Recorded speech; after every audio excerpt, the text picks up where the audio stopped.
அன்பிற்கினியவர்களுக்கு வணக்கம். குரல் வழி உங்களோடு இணைந்திருப்பது ஆஷா பிரைட். உங்களை தேடிக்கொண்டிருக்கும் வார்த்தைகள் உங்களுக்காக, உங்களை தேடி என் குரல் வடிவில். ஜென்புதன் நேரத்துக்கு உங்களை அன்புடன் வரவேற்கிறேன். இன்றைய ஜென்புதனில் நாம் கேட்க இருக்கும் கதையின் தலைப்பு பூனைகளின் மகா சபையில். அது என்ன சபை கேட்டுருவோமா? ஒரு ஊர்ல வீரமான வாள் சண்டை வீரன் ஒருத்தன் இருந்தான். அவனை வாள் சண்டையில யாராலையும் வீழ்த்த முடியாது, பலசாலி. அவனோட வீட்டில் ஒரு ராட்சச எலி ரொம்ப நாளா தொல்லை கொடுத்துக்கிட்டே இருந்தது. ஆனா அந்த எலியை எவ்வளவு முயற்சி செஞ்சும் அந்த வீரனால பிடிக்கவே முடியல. அந்த எலி அவனுக்கு மன உளைச்சலை கொடுத்துட்டு இருந்துச்சு. வாள் சண்டை வீரனுக்கு ஒரு நண்பன் இருந்தான். அவனுக்கு பூனைகள் அப்படின்னா ரொம்ப பிடிக்கும். அதனாலேயே அவனோட வீட்டில் நிறைய பூனைகளை வளர்த்துட்டு வந்தான். அதுலேயும் குறிப்பா அந்த பூனைகள் எலிகளை விரட்டி பிடிக்கிறதுல மிகவும் திறமைசாலிகள். வாள் சண்டை வீரனோட நண்பன் அந்த பூனைகளுக்கு சிறப்பு பயிற்சிகள் வேற கொடுத்து பழக்கி வச்சிருந்தான். இந்த விஷயம் வாள் சண்டை வீரனுக்கு ஞாபகம் வந்துச்சு. உடனே தன்னோட நண்பன் கிட்ட போய் அந்த பூனைகள்ல இருந்து ஒரு பூனைய ஒரு நாளைக்கு மட்டும் தனக்கு கொடுத்து உதவுமாறு கேட்டுக்கிறான் வீரன். வாள் சண்டை வீரனுக்கு தன்னிடம் இருந்ததிலேயே எலிகளை பிடிக்கிறதுல திறமைசாலியான ஒரு பூனையை கொடுக்கிறான் அவனுடைய நண்பன். அந்த பூனை பார்க்கவே ரொம்ப கொழுன்னு கூரிய நகங்களோட இருந்துச்சு. ரொம்ப நம்பிக்கையோடு அந்த பூனையை வீட்டுக்கு எடுத்துக்கிட்டு வந்தான் வீரன். வீட்டுக்கு போனதும் பூனையை அந்த ராட்சச எலிக்கு எதிரில் நிறுத்தி அந்த எலியை விரட்டி பிடிக்கணும்னு உத்தரவிட்டான் வீரன். ஆனா அந்த எலியை பார்த்ததும் அந்த கொழு பூனை பயந்து பம்மி பின்வாங்குச்சு. இத வீரன் சுத்தமா எதிர்பார்க்கல. அதை பிடிக்க கூட அந்த பூனை முயற்சி செய்யல. வாள் வீரனுக்கு ரொம்ப ஏமாற்றமா போச்சு. பூனையை தன்னோட நண்பன் கிட்ட திருப்பி கொடுத்துட்டு நடந்த விஷயத்த சொன்னான் வீரன். ஓஹோ, அப்படியா? இந்த தடவை வேற பூனை தரேன். எலியை பிடிக்கிறதுல பல வருட பயிற்சி பெற்ற பூனை. கவலைப்படாத, இந்த பூனை எலிகளை பிடிக்கிறதுல கில்லி அப்படின்னு ஒரு கருப்பு வெள்ளை பூனையை தந்தான் நண்பன். இந்த தடவை அந்த கருப்பு வெள்ளை பூனை எலியை பார்த்து பயப்படல, பின்வாங்கல. கடுமையா சண்டையெல்லாம் போட்டாலும் கடைசியா தோத்துதான் போச்சு. இப்படி நடக்கும்னு வாள் சண்டை வீரன் எதிர்பார்க்கல. வருத்தத்தோடு இரண்டாவது பூனையையும் திரும்ப கொடுத்துட்டு விஷயத்த சொன்னான் வீரன். பூனைக்கார நண்பனும் இத எதிர்பார்க்கலதான். அதனால இந்த தடவை மூன்றாவதா நல்ல புஷ்டியான அடற்கருப்பு நிறத்தில் உள்ள ஒரு பூனையை கொடுத்து விட்டான் நண்பன். இந்த தடவை என்ன ஆனாலும் எலிய கண்டிப்பா இது பிடிக்கும். ஏன்னா இந்த பூனைக்கு தியானம் எல்லாம் தெரியும்.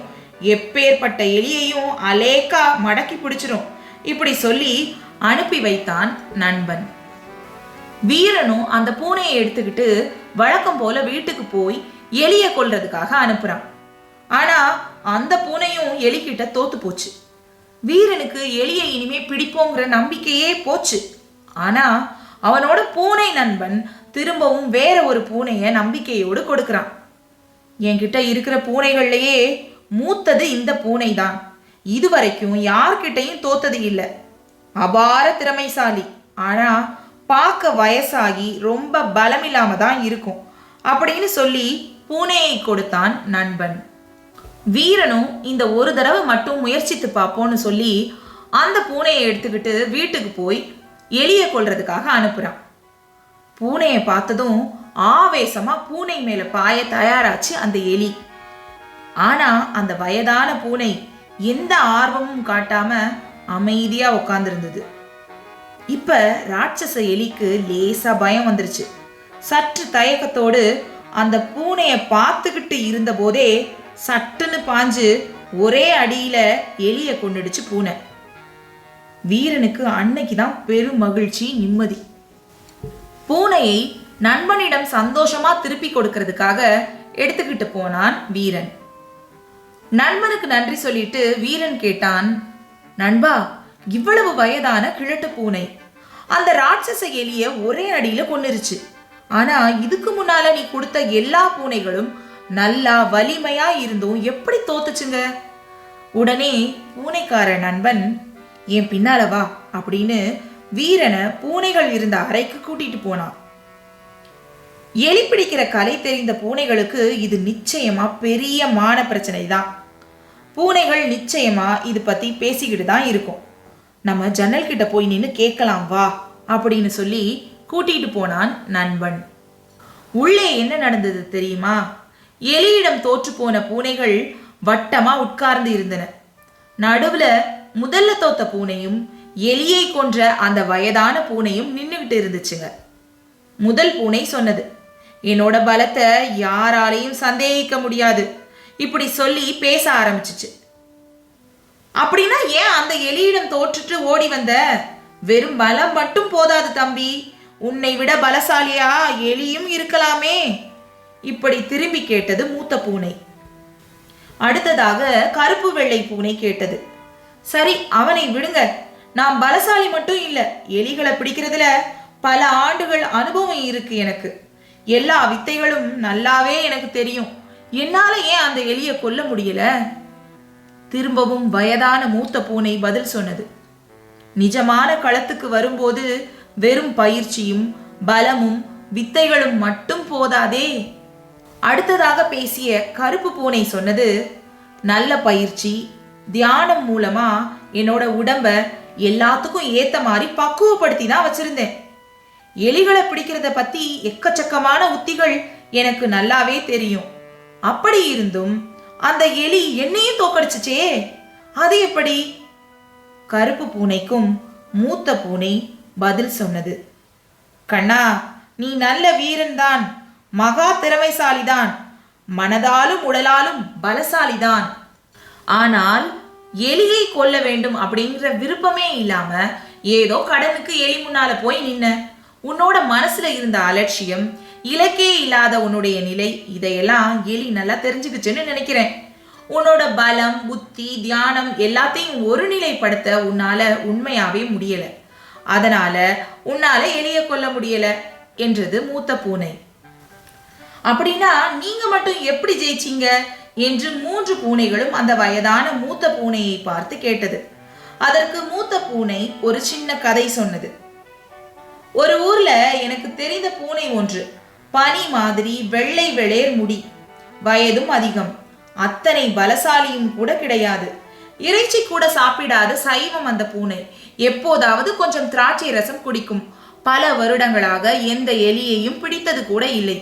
ஆனா எதையுமே வெளியில் காட்டிக்கொள்ளாத இயல்புடையது அந்த பூனை. வீட்டுக்குள்ள காலடி எடுத்து வைக்கும் போதே அத்தனை எலிகளும் பயந்து ஓட்டம் எடுக்கும். அப்படி ஒரு பயத்தை உருவாக்கி வச்சிருந்தது அந்த பூனை. தூக்கத்துல கூட எலிகளை துரத்திக்கிட்டே தான் இருக்கும். தன்னோட முழு கவனத்தையும் அந்த எலிகள் மேலேயே வச்சிருந்தது அந்த பூனை. அந்த பூனை கிட்ட இருந்து நாம் கற்றுக்கொள்ள வேண்டிய விஷயம் நிறைய இருக்கு. ஒருத்தரை வெற்றி கொள்ள வன்முறை, உத்திகள், திறமை எல்லாமே முக்கியம்தான். ஆனா இதெல்லாம் அவ்வளவா இல்லாட்டா கூட ஒருமுகப்படுத்தி ஒரு விஷயத்துல இறங்குவது வெற்றியை எளிதாக தேடி கொடுக்கும் என்று சொல்லி முடித்தது அந்த வயதான மூத்த பூனை. மற்ற பூனைகள் எல்லாம் மூத்த பூனை சொன்னதை கேட்டு தெளிவடைந்தன. பூனைகளோட பேச்சை கேட்டுக்கிட்டு இருந்த வீரனும் அவனுடைய நண்பனும் அவங்களும் கட்டாயம் கடைபிடிக்க வேண்டிய ஒரு உத்தியை தான் மூத்த பூனை சொன்னது அப்படிங்கிறதுல ரொம்ப மகிழ்ச்சியா அங்கிருந்து கிளம்பினாங்க. இன்னைக்கு ஜென்புதன்ல நாம கேட்ட கதை உங்களுக்கு பிடிச்சிருக்கும்னு நான் நம்புறேன். இன்றைய ஜென் தத்துவம் என்னன்னா, ஒரு காரியத்துல வெற்றி என்பது உடல் வலிமையில் மட்டும் இல்லை, மன வலிமையில் தான் இருக்கிறது. கவனம் சிதறாமல் ஒரே குறிக்கோளை வச்சிருந்தோம்னா, அதுலேயும் தீவிரமா இருந்தோம்னா வெற்றி என்பது ரொம்ப ரொம்ப எளிதுதான். வெற்றி பெற்றவர்களிடம் அவங்களோட வெற்றியின் ரகசியம் என்னன்னு கேட்டீங்கன்னா அவங்களும் இதையே தான் சொல்லுவாங்க. உங்களுக்கு ஜென் கதைகள் கேட்பதில் ஆர்வம் இருந்ததுன்னா என்னுடைய வலையொலி பக்கமான இப்படிக்கு வானவில்லாலை சப்ஸ்கிரைப் பண்ணிக்கோங்க. கூடவே அந்த பெல் சிம்பலையும் ப்ரெஸ் பண்ணிக்கிட்டீங்கன்னா உங்களுக்கு நான் காணொளி போட்டதும் நோட்டிஃபிகேஷனில் வரும். உங்களுடைய நண்பர்களிடமும் பகிர்ந்து கொள்ளுங்கள். நான் இது வரைக்கும் சொன்ன எல்லா கதைகளும் ஜென் கதைகள் என்ற தலைப்பில் தனியாக பிளேலிஸ்டில் இருக்குது, அதிலிருந்து சொடுக்கி நீங்கள் கேட்டுக்கொள்ளலாம். இல்லைன்னா இந்த காணொளியில் டிஸ்கிரிப்ஷனில் நான் லிஸ்ட்டாக எல்லா கதைகளையும் கொடுத்துருக்கேன், அப்படியும் நீங்கள் கேட்டுக்கொள்ளலாம். தொடர்ந்து இணைந்திருங்கள். உங்களுடைய கருத்துகளையும் எனக்கு தெரியப்படுத்துங்கள். மகிழ்ந்திருப்போம், நிறைந்திருப்போம். நன்றி.